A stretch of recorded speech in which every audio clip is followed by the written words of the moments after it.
Assalamualaikum warahmatullahi wabarakatuh. Kita bertemu kembali dalam Jom Belajar Sains bersama Cikgu Salbia.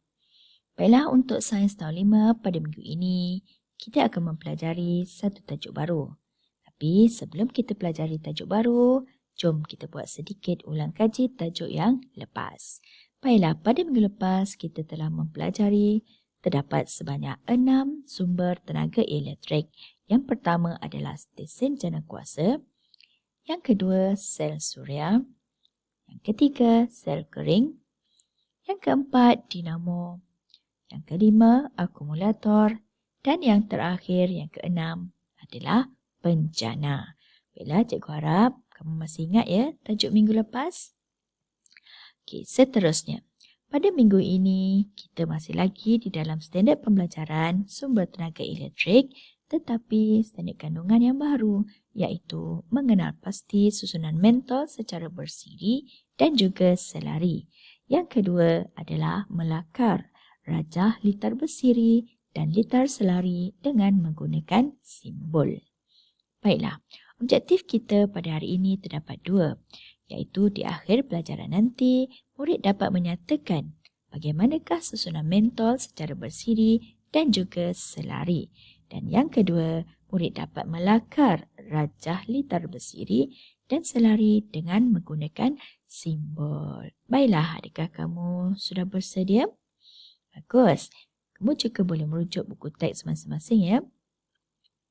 Okay, yang pertama, susunan mentol secara bersiri dan selari dalam litar elektrik lengkap. Jadi, kita akan dapat melihat bagaimanakah susunan mentol yang disusun sama ada secara bersiri dan juga selari. Jom kita tengok sama-sama ya. Ini adalah satu gambar rajah litar lengkap yang terdiri daripada sel kering, suis, wayar penyambung dan juga mentol. Inilah yang dinamakan litar elektrik lengkap. Bagaimanakah susunan mentolnya? Cikgu teruskan. Adakah anda masih ingat Michael dan abangnya memasang lampu pada pokok Christmas dan Michael menghidupkan suis tetapi lampu tidak menyala? Salah satu mentol telah hilang dalam litar dan ini menjadikan litar tidak lengkap. Tetapi, mengapakah apabila satu mentol tiada dalam sistem lampu rumah, semua mentol lain masih boleh menyala? Dapatkah kamu lihat perbezaannya? Lampu pada pokok Christmas tidak menyala kerana terdapat satu mentol yang dikeluarkan. Tetapi lampu di bahagian dinding rumah masih menyala walaupun ada satu mentol yang tidak dipasang. Ini menunjukkan terdapat perbezaan antara susunan mentol di pokok Christmas dan juga di lampu dinding. Jadi, kita akan pelajari jenis litar yang pertama, iaitu litar bersiri. Perbezaannya adalah dalam cara mentol disambungkan. Lampu hiasan pada pokok Christmas disambung secara bersiri. Inilah puncanya. Kenapakah lampu di pokok Christmas tersebut tidak menyala apabila sebiji mentolnya dikeluarkan? Kerana jawapannya susunan mentolnya disusun secara bersiri.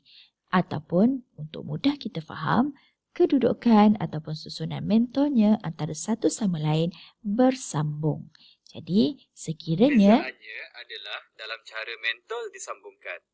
Lampu hiasan pada pokok Christmas disambung secara bersiri. Jadi di dalam litar bersiri, setiap mentol disusun dalam bentuk satu rantai. Cuba kamu lihat buku masing-masing. Ini dinamakan satu rantai di mana kedudukan mentol disusun bersiri, bersebelahan. Jadi apabila ianya disusun secara bersiri, ianya mempunyai satu laluan sahaja untuk arus elektrik mengalir.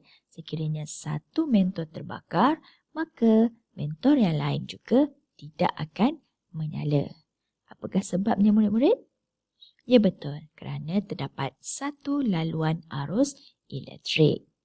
ini dinamakan litar bersiri. Kamu lihat ya susunan mentolnya disusun secara bersiri ataupun bersebelahan.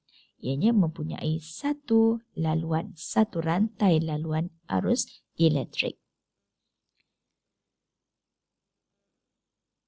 Sekiranya satu terbakar, yang satu lagi juga tidak akan menyala. Baiklah, kita pergi kepada litar yang kedua, iaitu litar selari. Lampu rumah disambungkan secara selari. Kamu lihat? Lampu rumah pula dipasang menggunakan jenis litar selari. Lampu rumah disambungkan secara selari. Dalam litar selari, mentol disusun dalam bentuk cabang yang selari antara satu sama lain. Ianya mempunyai cabang yang pertama dan juga cabang kedua. Dan ada juga susunannya mempunyai lebih daripada 2 cabang. Jadi, di dalam litar selari mempunyai lebih daripada 1 laluan arus elektrik. Jadi, sekiranya mentol di laluan yang pertama yang terbakar, ianya tidak mengganggu laluan arus elektrik yang kedua kerana ia mempunyai 2 laluan arus elektrik. Ini adalah gambar rajah di mana litar selari disusun mengikut susunan mentolnya.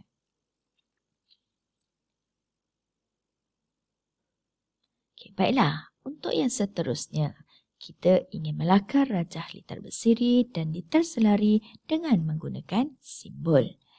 Simbol sel kering adalah menggunakan simbol satu batang panjang dan juga satu batang pendek. Ini mewakili satu biji sel kering. Sekiranya terdapat 2 sel kering, hendaklah dilukis 2 kali seperti mana di dalam gambar. Manakala simbol bagi Swiss adalah terdapat satu garisan yang bersambung dan mempunyai penutup bulatan kiri dan kanan.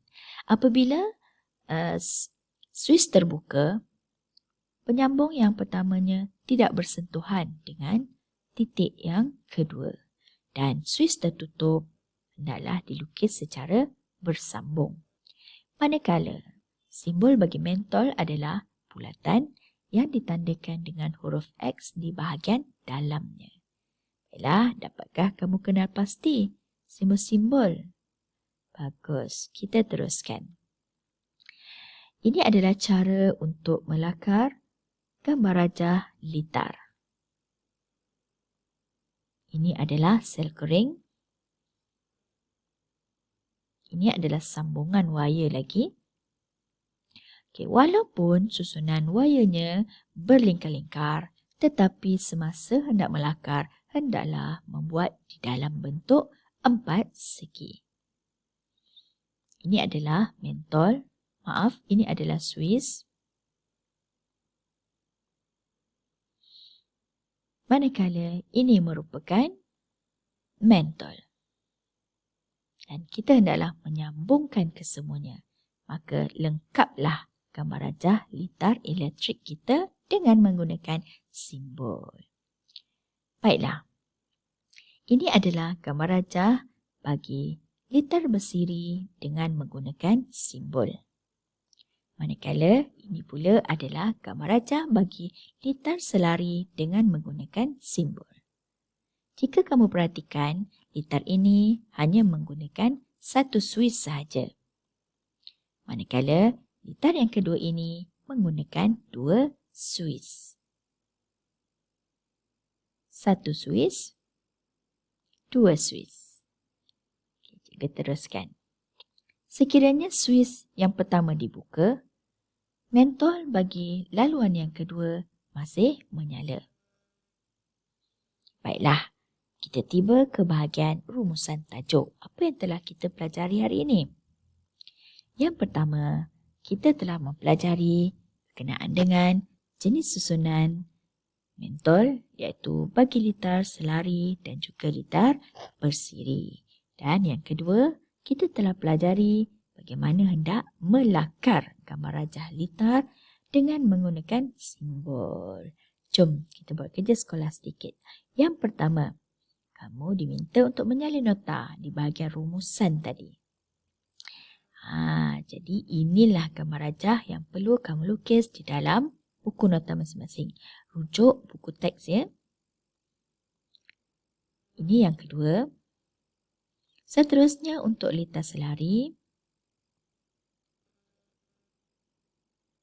Dan seterusnya hendaklah kamu melukiskan gambar rajah litar dengan menggunakan simbol. Cikgu harap kamu dapat lukis dengan baik, kemas dan bersih.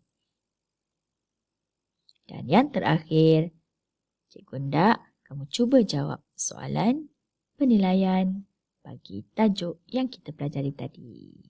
Baiklah, cikgu rasa setakat itu sahaja penerangan ringkas cikgu berkenaan dengan litar selari dan juga litar bersiri. Kita akan jumpa lagi pada minggu hadapan. Assalamualaikum warahmatullahi wabarakatuh. Bye-bye.